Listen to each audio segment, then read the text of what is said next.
Here's the shocking truth almost no one talks about.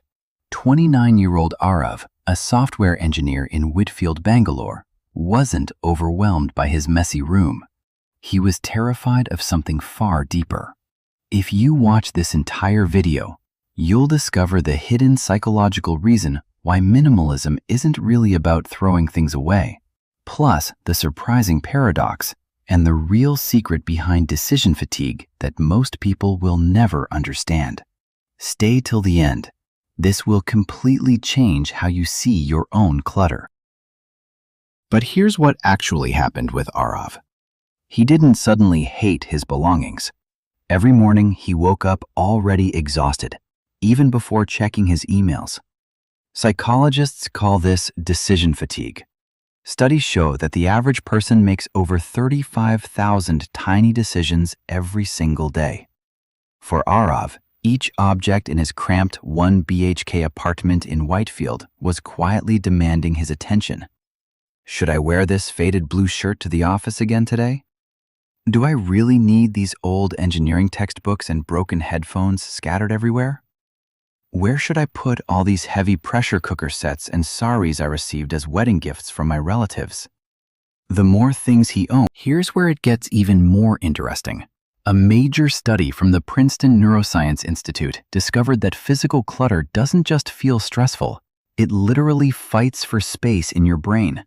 Your visual cortex gets overloaded trying to process every single item in your line of sight.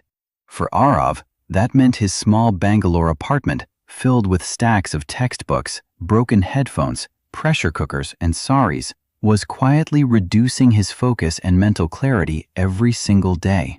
His brain was working harder just to ignore the mess. The more overwhelmed his mind became, the more desperately he craved one thing he could actually control. And that's exactly when minimalism started looking like the perfect escape. But here's the twist almost nobody talks about. In a chaotic city like Bangalore, where Aarav couldn't control the endless traffic, sudden power cuts, his manager's unrealistic deadlines, or the constant family pressure in the WhatsApp group, minimalism gave him something intoxicating, a sense of control. He couldn't fix the outside world, but he could decide exactly what stayed inside his closet and on his shelves. However, this is where minimalism revealed its darker side.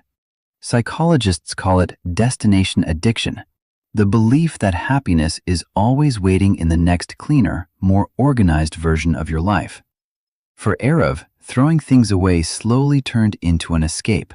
He wasn't just removing clutter, he was trying to run away from the uncomfortable feeling of being human in a joint family culture that treasures memories, relationships, and emotional attachments more than empty shelves. Because here's the uncomfortable truth Aarav finally had to face.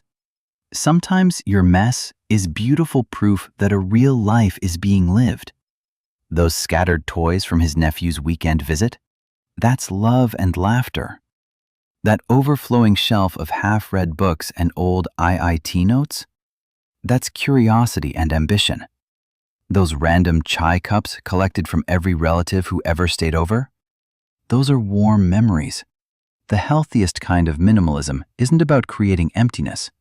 It's about choosing intentionality. Aarav learned that every single object he keeps should be a deliberate decision, not just something he forgot to throw away.